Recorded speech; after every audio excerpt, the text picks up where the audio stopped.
The water does not keep secrets. It keeps inventory. It is December 21st, 2010, Miller Place, New York. The winter solstice, the longest night of the year. Robert Long, a 62-year-old man, walks out of a liquor store. The air is freezing. It bites at his skin. He is holding a bottle of wine. Think about that for a second. You don't buy a bottle of wine if you plan to vanish. You don't buy wine if you are running away. You buy wine to go home, to sit by a fire, to share a drink with someone you love. Robert gets into his 2007 Pints cruiser. He turns the key. The engine hums to life. The headlights cut through the darkness. He pulls out of the lot. And then he ceases to exist. For 15 years, his family waits. For 15 years, the police search the woods. They search the streets. They assume he drove away. They assume he wanted to leave. But here is the glitch in the matrix. Here is the detail that will make your blood run cold. For 15 years, families launched their boats at the Mount Sinai Harbor ramp. Fathers taught their sons how to fish. Couples watched the sunset. Over 1 million people stood on that dock. They laughed. They played. And they had no idea. June 30th, 2025. A volunteer team drops a sonar unit into the water, 55 feet from the shore, just 17 feet deep. Right there, beneath the keels of the pleasure boats. Robert Long was there the whole time. He never left. He was just beneath the surface. Now, hold that thought. Because 4 years after Robert vanished, another car disappeared. Another winter night. Another driver who just wanted to go home. This is not a story about a serial killer.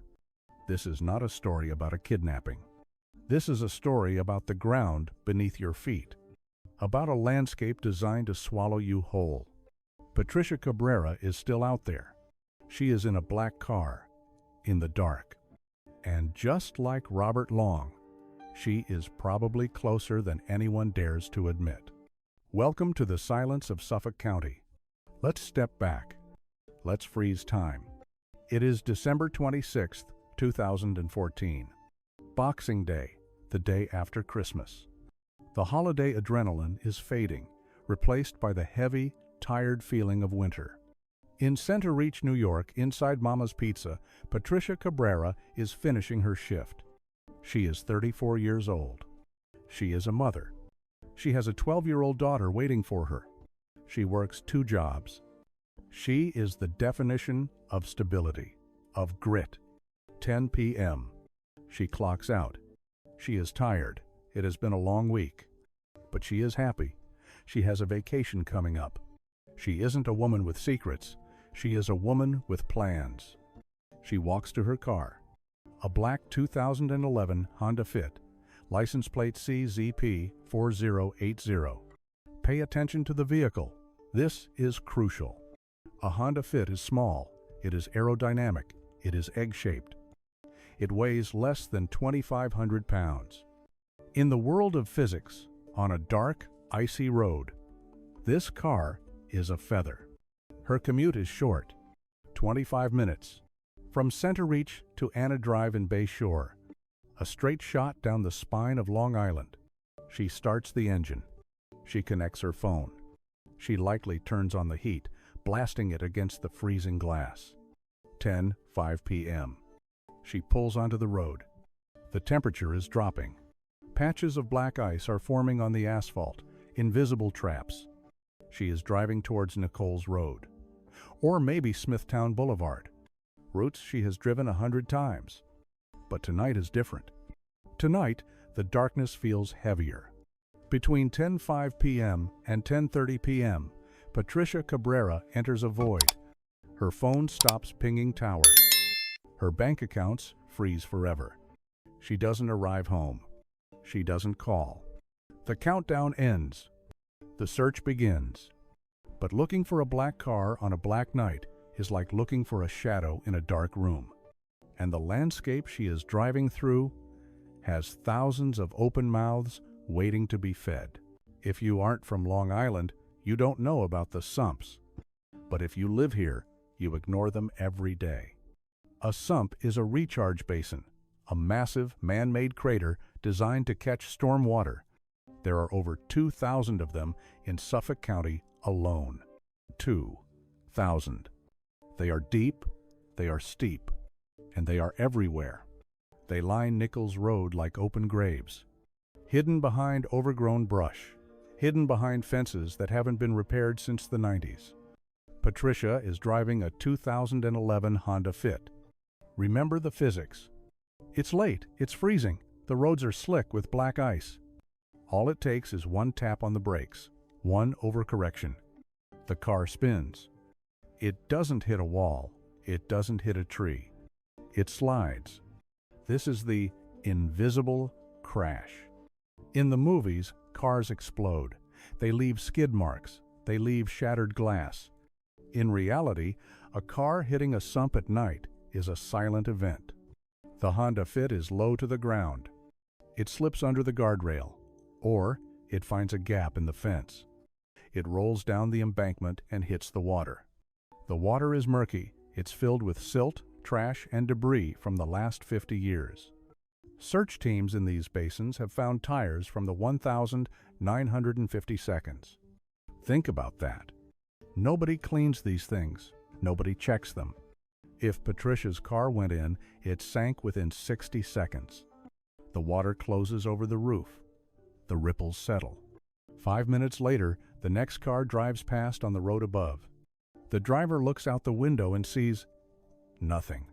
Just a dark, quiet night. The road looks undisturbed. The perfect crime, committed by the landscape itself. The sun rises on December 27th. Patricia is gone. Her family panics. They call the police. The Suffolk County Police Department launches a search. They do what they are trained to do. They drive the route, they ping the phone, they interview the coworkers. But here is the frustration. Here is the tragedy of protocol. The police are looking for a crime or a runaway. The digital footprint tells the real story. Patricia's phone went straight to voicemail. It didn't ring and ring. It didn't ping a tower 3 towns over. It went dead, instantly. Electronic devices don't just die like that unless the battery is pulled or the device is submerged in water. Catastrophic failure. The search radius includes Lake Ronkonkoma. It's the largest freshwater lake on the island. Rumored to be bottomless. Rumored to be cursed. There are spots here called kettle holes, sudden massive drops in depth, 60 feet deep. The police scan the shoreline. They look for tire tracks. But the ground is frozen. The ground is hard. A car rolling into the water leaves no tracks on concrete or frozen earth. The investigators start to lean on the voluntary disappearance theory. Maybe she needed a break, they say. Maybe she went to the city. It's a red herring, a distraction. Her manager at Mama's Pizza knows she wouldn't miss a shift. Her daughter knows she wouldn't miss a holiday. The family is screaming into the void.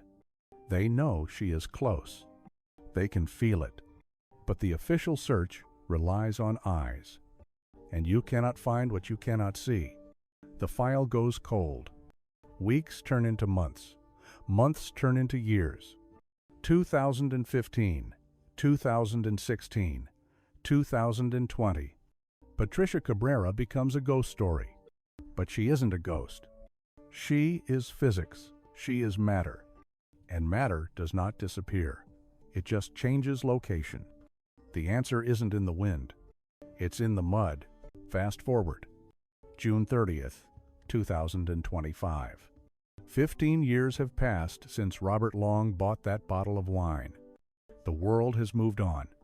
But a group of volunteer divers, people with a boat and a sonar unit, decide to check the obvious. They go to the Mount Sinai boat ramp. It is a public spot. It is busy. Surely, if a car was there, someone would have seen it. Someone would have hit it with a propeller. This is side-scan sonar. It paints with sound. When the sound wave hits mud, it scatters. When it hits metal, it screams back. And right there, 55 feet from the shore, a shadow appears. It's not a rock. Rocks are round. This object has corners. It has a roof line. It is sitting in 17 feet of water. 17 feet. That is the height of a 2-story house. Deep enough to be invisible from the surface. Shallow enough to be right under your nose. The diver descends. Visibility is less than 12 inches. It is black water. He reaches out into the gloom. He doesn't see the car. He feels it. Cold metal, slime, barnacles. He wipes away the silt on the license plate. New York plates. He has found Robert Long. The car is a time capsule. It is heavily encrusted with marine life. Eels are living inside the dashboard, but the bottle of wine is likely still inside. The remains are inside. For 15 years, families launched their boats right over his roof. They celebrated summer while Robert sat in the freezing dark just beneath them. This discovery changes everything. It proves the proximity rule. When a car vanishes, it doesn't go far. It just goes down. So, let's go back to Patricia Cabrera. We now have the Rosetta Stone. We understand the language of the missing. We know that police in 2014 did not have this specific sonar technology widely deployed for non-criminal cases. They looked with their eyes. But Patricia is hidden by the physics of light and water. Here is the nightmare scenario for the Honda Fit. Lake Ronkonkoma is a kettle lake formed by glaciers. It has shelves, then sudden drops. If her car went off the road near the Parsnip Pub, a known landmark on her route, it wouldn't just sit on the bottom. It could tumble into a 60-foot depression. And then, the silt comes. Lake silt is like dust. When a car lands, it kicks up a cloud. That cloud settles over the car like a blanket. Within a week, a black Honda Fit looks like a mound of mud. To a standard fish finder, it's a rock. To a police helicopter, it's nothing. The biofilm is the enemy. In freshwater, algae grows thick. It makes the car slippery. It makes it blend in with the weeds. The only way to find her is not to look, but to touch. Magnetometry. A heavy-duty magnet on a rope. It sticks to a car. It doesn't stick to a rock. This is low-tech. It is simple. But it requires someone to stand on the edge of every single sump along Nicolls Road and throw that line. There are hundreds of these sumps on her route. We know search teams found tires from the 1,950 seconds in them. That means they have never been dredged. Patricia Cabrera could be in a sump just 5 minutes from her house. Every day, thousands of commuters drive past her. They listen to the radio, they drink their coffee. And she is right there, behind a rusted fence, beneath 5 feet of dirty water, waiting for the magnet to click. So, where is Patricia? To solve this, we have to look at the triangle of possibility. We have 3 theories. Only one of them fits the physics of this case. Theory number 1, the predator. The idea that Patricia was stopped, carjacked, taken. It's the theory that terrifies us the most. But here is the Conan logic that breaks this theory apart.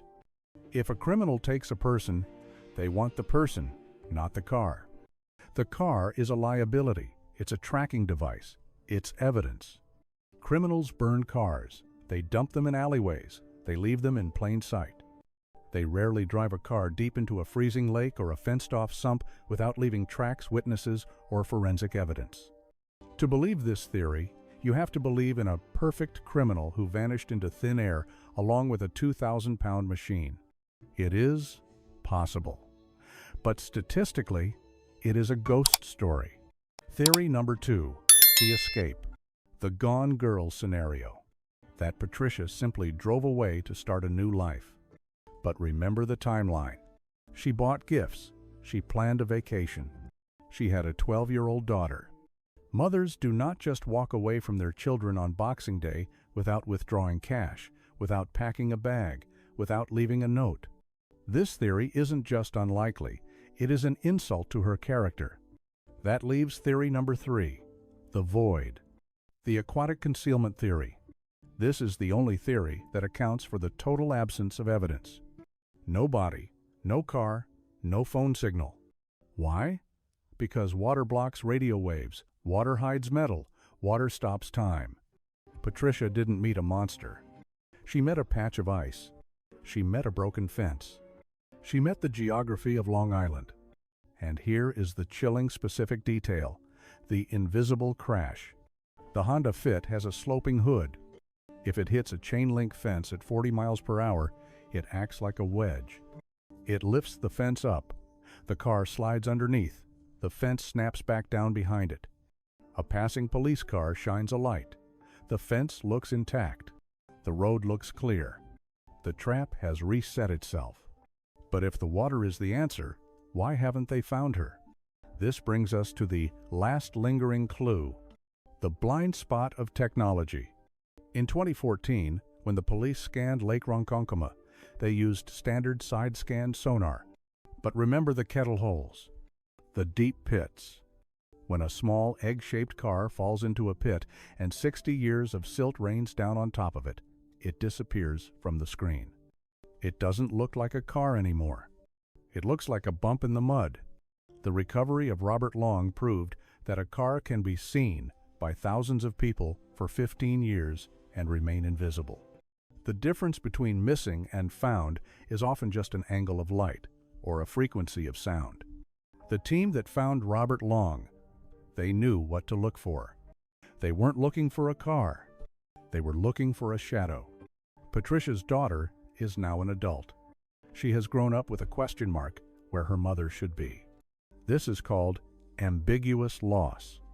It is a grief that has no ending because there is no body to bury. But the body is there. The car is there. It is waiting for a magnet. It is waiting for a diver who isn't afraid of the dark. It is waiting for someone to look at the empty spaces on the map and realize they aren't empty at all. This is where I need you. This is where we stop being an audience and start being an investigation. Look at the map on your screen. Those dark circles, those aren't just ponds, they are traps. There are dozens of them along Patricia's route. Most of them have not been properly checked since 2014. I want you to look at the Sumps census. If you are a local, if you lived in Centereach or Bay Shore in December 2014, think back. Did you see a broken fence on Nicolls Road? Did you see a splash in a recharge basin that looked too big to be a rock? Did you see a patch of fresh dirt on a steep embankment? These details were ignored back then because nobody was looking for a car in a hole. But now, we know better. The technology exists. Side-scan sonar, magnetometry, drones. But the ocean is big, and the volunteers are few. We need to narrow the search. In the comments below, I want you to profile this route. Where is the most dangerous curve? Where does the black ice accumulate? Which sump has a fence that looks like it was repaired in early 2015? Your memory might be the key that brings Patricia home. Debate the theory. Analyze the map.